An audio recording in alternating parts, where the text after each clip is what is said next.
Bonsoir à tous, bienvenue dans votre édition du soir. À la une de l'actualité du 28 septembre 2022. Le corps d'Ibo Simon est exposé sur la place de la Victoire à Pointe-à-Pitre. Nous allons rejoindre sur place Eddie Latré et Patrice Pellerin. La collectivité régionale est au plus près de la population et des entreprises après le passage de la tempête Fiona. La semaine de la création et reprise d'entreprises se déroule en ce moment au WTC à Jarry. Le corps d'Ibo Simon est exposé actuellement sur la place de la Victoire à Pointe-à-Pitre. Une démarche de ses proches visant à lui rendre un vibrant hommage et des adieux. L'artiste, animateur télé et ancien élu s'est éteint samedi au petit matin à l'âge de 82 ans. Eddie Latré, vous êtes sur place, le public a donc répondu présent. Beaucoup de monde ici à Pointe-à-Pitre. Le vibrant hommage dédié à Ibo Simon résonne sur toutes les lèvres. Depuis 15 heures, c'est toute la Guadeloupe qui défile pour venir saluer la mémoire de notre Ibo national, tel un héros. On assiste à de grands moments de recueillement devant cette chapelle ardente située à quelques mètres de nous. C'est aussi ce soir l'occasion pour certains d'évoquer des souvenirs impérissables d'un homme à la carrière prodigieuse. Nous avons donc à nos côtés Ronnie Mirefleur. Bonsoir. Vous avez été jusqu'au bout aux côtés d'Ibo Simon. On peut dire que cet hommage qui lui est rendu ce soir était forcément nécessaire. Oui, c'est vrai que Ibo c'est un homme public. Et puis je pense que normalement, pour bien faire, il fallait que ça finisse. Parce qu'au début, vous allez comprendre qu'il faut un début, un milieu, une fin. La fin pour Ibo Simon devait être comme son début, bien éclatant. Bon, on a choisi l'option de le mettre sur la place de la Victoire parce que c'était son souhait. Ouais. Quelle image que vous gardez de cet homme? Ben moi j'ai beaucoup de souvenirs parce que c'est vrai que j'ai tourné pour lui pendant 10 ans, hein, parce que j'étais son producteur pendant 10 ans. Et Ibo, c'est pour moi, il reste un grand monsieur guadeloupéen. Êtes-vous satisfait du déroulement ce soir de cet hommage qui lui est rendu? Oui, c'est vrai que je suis satisfait parce que c'est vrai que c'est une démarche qui va être compliquée parce qu'il avait un souhait compliqué, c'est-à-dire le tueur sur la place de la Victoire. Mais bon, on a fait et je remercie le maire de Pointe-à-Pitre qui nous a laissé faire et aussi Canal 10 qui a pris une partie de ces funérailles. Et je veux dire que ça se passe bien et ça s'est bien passé. Très bien, on vous remercie pour ce témoignage. La musique, elle est aussi de la partie avec des groupes folkloriques venus d'un peu partout. Et cette fois, je vous propose que l'on puisse se retourner vers quelqu'un qui connaissait tout particulièrement Ibo Simon. Il s'agit de monsieur Harry Noyer. Bonsoir. Pouvez-vous vous présenter? Harry Noyer, je suis simplement, je dirais, quelqu'un qui a suivi Ibo Simon pendant de longues années. Bon, il m'arrivait très souvent de prendre de ses nouvelles, surtout quand il était malade, d'aller aux abîmes chez lui, par exemple. Mais les deux photos qui sont là, je suis très content de voir que Ronnie m'avait demandé de faire les photos, où j'ai réussi quand même à trouver un Ibo Simon un peu souriant et avec un autre visage. Ibo Simon, pour moi, c'est quelqu'un qui a été, je dirais, piqué dans son amour propre. C'est quelqu'un qui a été, je dirais, piqué même dans son orgueil d'homme. Et c'est à partir de ça, vers les années 2007-2008, effectivement, que je me suis dit qu'il fallait que je me rapproche de lui. Nous avons fait le relais entreprise ensemble de Pointe-à-Pitre à Saint-François. Je l'emmenais parfois au restaurant, je lui demandais très souvent de ses nouvelles. Il est même venu chez moi manger, donc à la limite, c'est quelqu'un que j'appréciais bien, indépendamment de tout ce qui se dit. Et je profiterai pour dire qu'on parle d'un homme controversé, il faudrait déjà savoir qui est controversé et la valeur du mot controverse, et quelle est la controversion qu'il a commise. Donc, par conséquent, si effectivement il y avait de la controversion, je ne pense pas qu'au hit parade, il serait en tête. Et ça, c'est un mot qui me gêne un petit peu parce que si on regarde bien tout ce qui s'est déjà passé, eh bien, Ibo Simon n'est pas, je dirais, le plus mauvais. Bien au contraire, on n'a pas voulu écouter ce gars-là. Et je dirais que ceux qui avaient la possibilité d'entendre les grands pontes n'ont pas pris la délicatesse, je dirais, de voir, avec le monde qu'il drainait derrière, ce qu'il pouvait apporter. Et l'intelligence aurait voulu qu'un homme qui a autant de personnes derrière lui, qu'on se rapproche pour voir quel message qu'il fait passer. Mais bien au contraire, il a été lapidé, quoi. Ibo Simon, il va beaucoup nous manquer. C'est-à-dire plutôt dans ces termes, parce que je pense qu'actuellement, tout ce qu'il avait dit, on le prenait justement pour n'importe qui, n'importe quoi. Eh bien, on commence à voir certaines vérités. Ibo Simon, c'est quelqu'un qui, pour moi personnellement, j'ai fait peut-être l'école de la rue, mais je schématise en disant qu'il a fait l'université de la rue. Et les choses qu'il voyait, les choses qu'il disait, au lieu de prendre conscience peut-être de chercher à savoir ce qu'il disait, eh bien, on l'a détruit. Et la preuve, c'est que beaucoup de gens disent maintenant, ah oui, mais, vous savez, hein, il est parti. Hein. Très bien, Monsieur Noyer, on vous remercie donc pour cette intervention. Ce soir, on peut donc dire que la nuit s'annonce très longue. La veillée mortuaire dédiée à Ibo Simon sur la place de la Victoire s'apparente d'ores et déjà à des adieux. Un adieu, bien évidemment, pour saluer la mémoire de cet homme qui appréciait tout particulièrement de se faire appeler Waka Danaka. Depuis la place de la Victoire, Eddie Elatré, MyTV Caraïbes. Merci Eddie. Harry Chalus, le président du conseil régional, continue sans relâche les visites de terrain pour apprécier l'avancée des travaux en cours après le passage de la tempête Fiona. Il s'est rendu aujourd'hui à Capesterre-Belle-Eau afin de pouvoir rencontrer la population ainsi que les artisans, éleveurs et agriculteurs qui ont été très fortement impactés en présence du maire de la commune. Écoutons la réaction de Jean-Philippe Courtois, le maire de Capesterre-Belle-Eau. La ville de Capesterre-Belle-Eau est toujours très heureuse de se savoir soutenue dans ces moments difficiles. Aujourd'hui, avec le président du conseil régional, nous sommes retournés au contact des populations sinistrées. Nous avons aussi rencontré de façon spécifique ce matin les restaurateurs ainsi que les agriculteurs qui sont touchés dans les hauteurs de la Sarde. L'occasion aussi de rappeler l'ensemble des dispositifs qui sont mis à disposition de la population pour les aider dans un premier temps, mais aussi en direction des acteurs économiques. Et cela aussi une bouffée d'oxygène quand on voit ici ce village artisanal qui a été lourdement touché et pour lequel nous voyons les artisans qui sont présents, prêts à se retrousser les manches pour pouvoir relancer leur activité. Ça démontre aussi qu'il y a là cette ténacité, cette vivacité du tissu économique sur Capesterre. Maintenant à nous, ville de Capesterre-Belle-Eau, région, de pouvoir les accompagner ainsi qu'avec le soutien de la CCI, de la collectivité régionale qui porte leur soutien et toute leur solidarité à la population capestérienne. Le président de région s'est rendu par la suite à Trois-Rivières pour la visite du captage. Ce captage alimente environ 1000 familles à Vieux-Fort. L'eau est partiellement revenue dans une partie de la commune. La situation devrait s'améliorer sous peu sur l'ensemble du territoire de Vieux-Fort. 1000 abonnés, le président du SMG va pouvoir le préciser exactement, qui sont en souffrance. Alors c'est vrai que nous avons des solutions de compensation, c'est vrai que nous avons reçu l'aide de l'État qui nous offre quotidiennement plusieurs palettes d'eau pour satisfaire ce besoin-là dans ce domaine d'eau potable, mais il reste l'eau dont nous avons besoin pour tout ménage, c'est-à-dire les usages ménagers que nous avons, le sanitaire, les toilettes, enfin faire aussi à manger. Donc ce sont des éléments qui quelquefois peuvent justifier l'impatience de la population. Mais je tiens quand même à leur dire que nous sommes au travail, nous les élus, le SMGAG, la région, l'entreprise qui a été désignée, ils sont à l'œuvre pour essayer de rétablir au plus vite cette desserte en eau pour la commune de Vieux-Fort. On est sur le site de la rivière de Grand'Anse où passe la canalisation qui vient de l'usine de Soldat qui alimente Vieux-Fort. Donc suite au passage de la tempête Fiona, cette canalisation s'est rompue dans la rivière. Donc là, on est en train de dégager, c'est rompu et même a été complètement arraché. Donc là, on a dégagé le site et en vue de remplacer le tronçon qui a été arraché. Et pour justement les populations, qu'est-ce que ça va apporter justement? Et vous êtes venus voir, constater l'avancée des travaux? Ben oui, donc comme il a été dit, donc la région Guadeloupe s'est engagée à pouvoir financer ces opérations. Et donc nous pensons qu'elles vont pouvoir permettre de ramener l'eau au plus vite sur cette commune de Vieux-Fort. C'est vrai, ces travaux demeurent difficiles parce que la rivière elle a pris de l'eau durant ces derniers jours.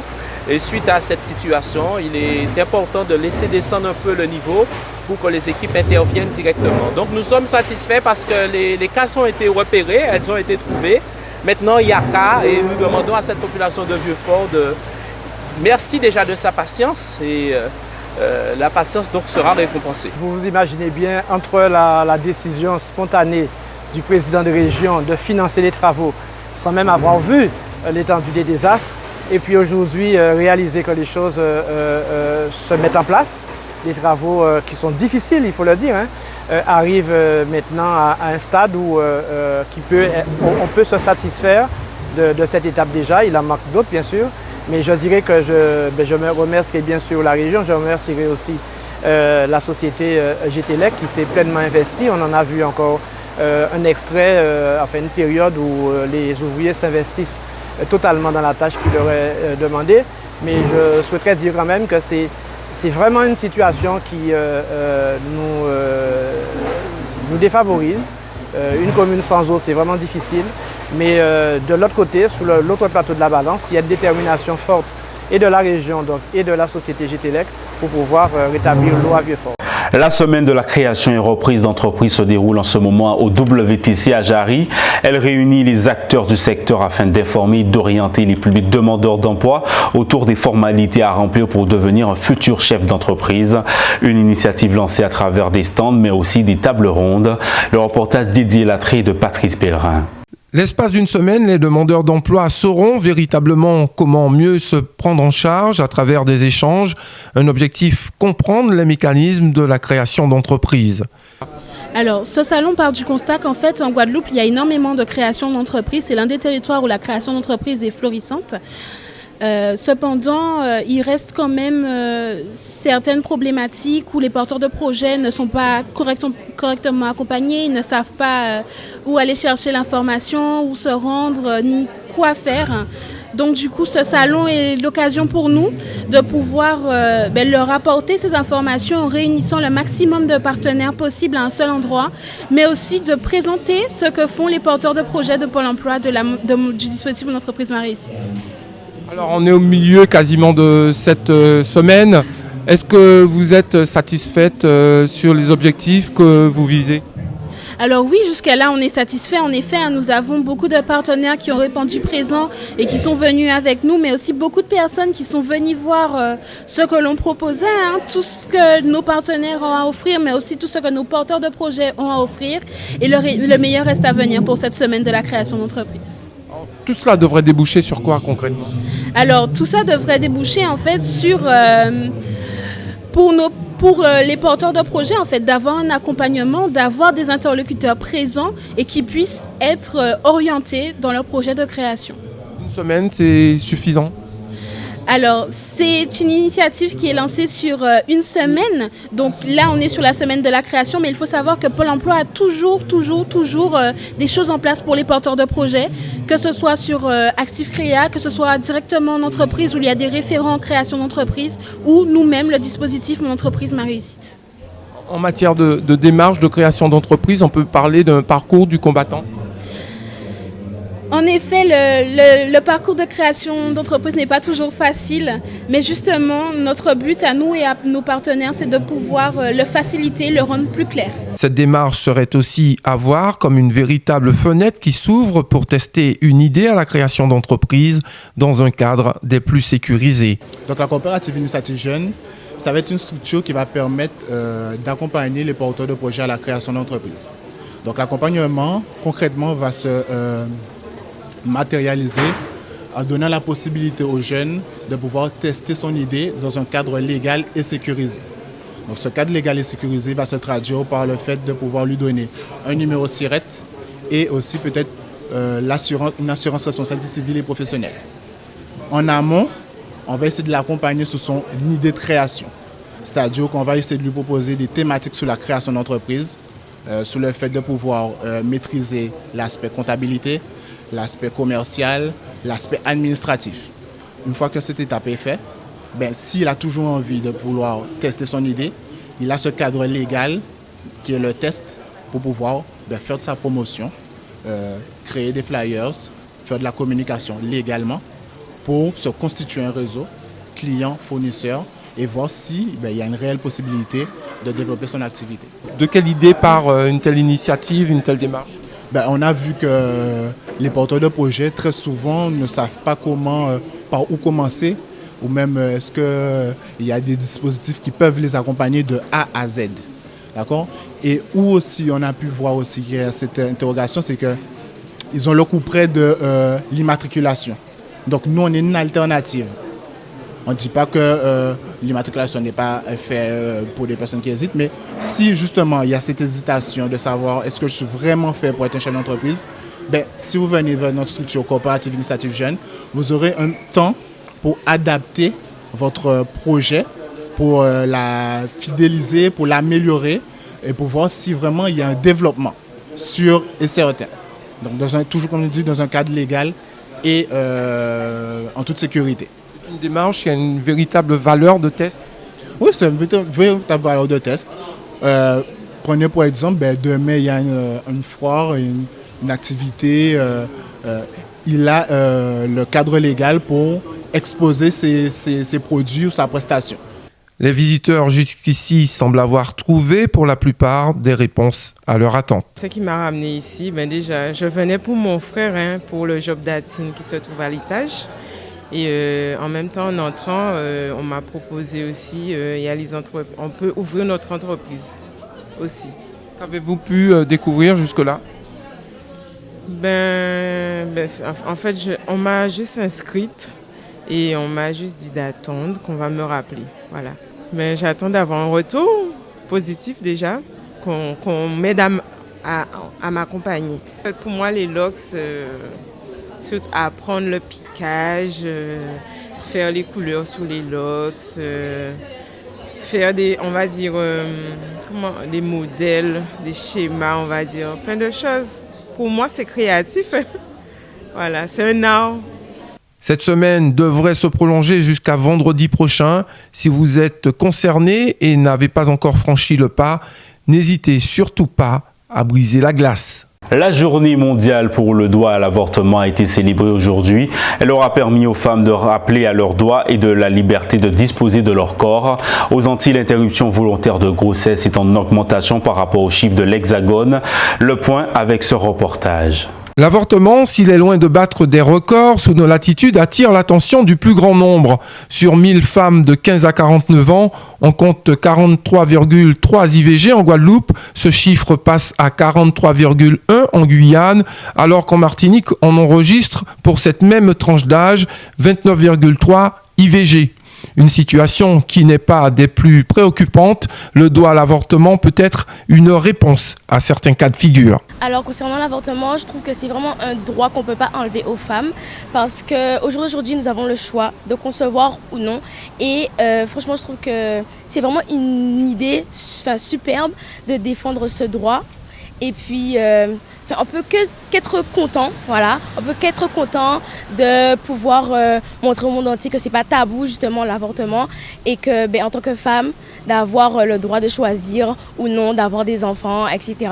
Et puis voilà, c'est une joie en fait. C'est un sujet très délicat. C'est vrai que moi, pour la spiritualité, c'est vrai que je suis contre. Mais après, avec tous les effets de société qu'il y a aujourd'hui, tu as des femmes des fois qui se font violer ou tu as des... Voilà, je me dis aujourd'hui, je pense que si la personne fait ça de sa conscience, je dis chacun est libre de faire ce qu'il pense être mieux pour lui. Personnellement, aujourd'hui, tout le monde peut faire ce qu'il veut. Donc, en ce moment-là, avec le Covid, tout ça, tu peux tomber enceinte et pas assumer ton enfant. Donc, au final, c'est l'enfant qui va payer et tout. Parfois, maintenant, les personnes qui s'entendent que tu es enceinte et tout, ils se barrent. Donc, voilà. Donc, au final, si une personne veut avorter, il peut avorter. S'il pense qu'il n'a pas le moyen et tout, pour s'occuper de l'enfant, elle avorte. Parce qu'au final, après ça, c'est l'enfant qui va payer. Après ça, il va partir sur des démarches qu'il n'aurait pas voulu et tout. Et donc, si l'avortement est possible, ils font l'avortement, quoi. Bon, enfin, l'avortement, sincèrement, même si je suis un petit peu contre, mais quand même s'il y a des viols, il y a des trucs comme ça, on peut le faire. Ne pensez-vous pas qu'il existe malgré tout des moyens? C'est pourquoi il y a des moyens. Mais des fois, il y a des accidents, ça peut arriver qu'on se trouve dans des situations et peut-être qu'on ne peut pas, et peut-être la personne veut faire quelque chose. Pour moi, c'est ça.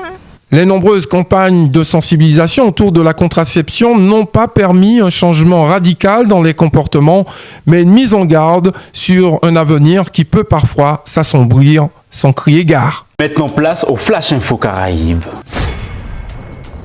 Au Bahamas, Alain Rouchel, un résident de Grand Bahamas, dit avoir été témoin de nombreuses tempêtes. Il ne s'inquiète pas particulièrement de l'ouragan Yann. Rouchel dit qu'il reste à jour avec les bulletins météo. C'est pour cela qu'il a décidé de se reposer et de lire un livre aujourd'hui.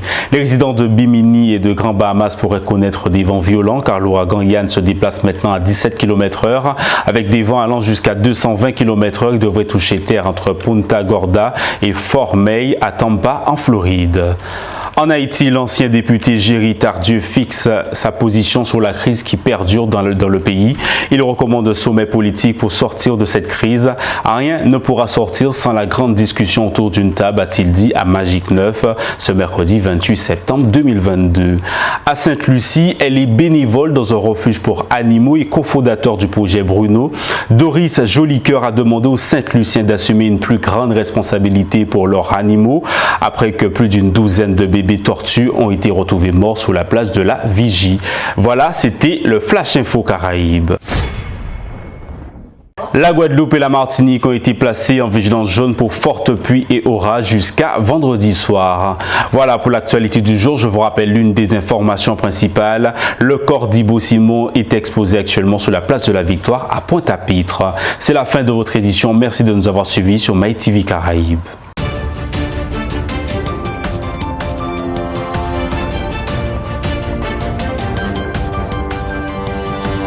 Audio Jungle.